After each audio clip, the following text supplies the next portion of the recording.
Hey, what's up? Today I'm gonna show, just like a base setup of how I do my TF2 map stuff to keep all of the mapping content completely separate from the game. It's pretty easy. I am definitely not the first person to do this. I'm just kind of showing my whole process, because if it works for me, it's probably gonna work for someone else. So, I'm just gonna go from scratch, completely like fresh TF2 install on like a VM here, just so you can see it. The first thing I would do is, I have a gameinfo.txt file. It should be linked in the description. Essentially what this is it's like, hey, instead of using the TF folder, prioritize TF as well, because that's where all the custom content is, and the game is not going to read that. This is going to be purely for Hammer. So take that file, I'm going to cut it.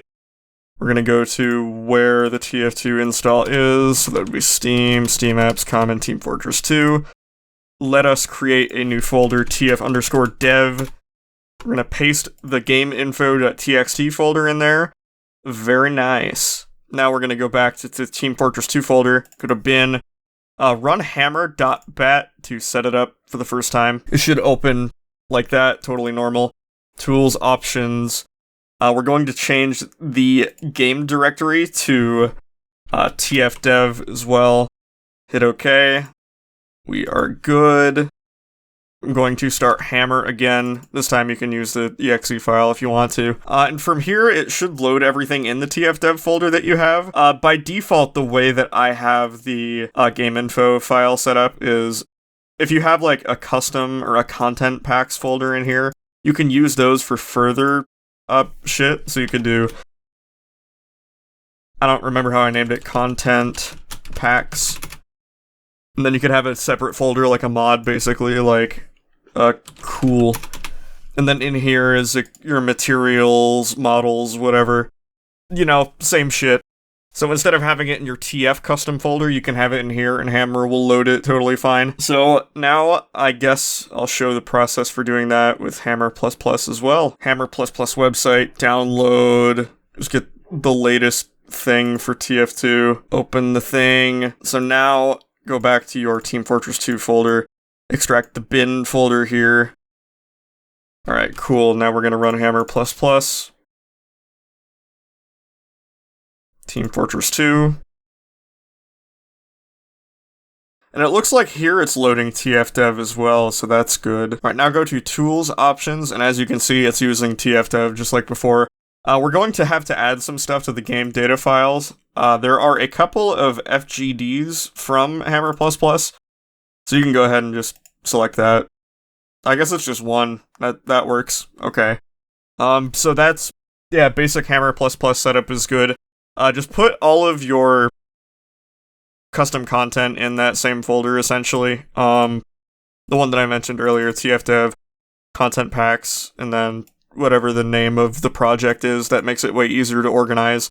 Like, for example, if I was working on Coal Pit, I'd have a folder called, like, Coal Pit, and I'd put all the Coal Pit assets in there. And then that also makes packing easier, but there's an even easier way to do it that you can automate, and I'll show that in a second as well. This is CompilePal. I'm going to download the latest release from the GitHub page.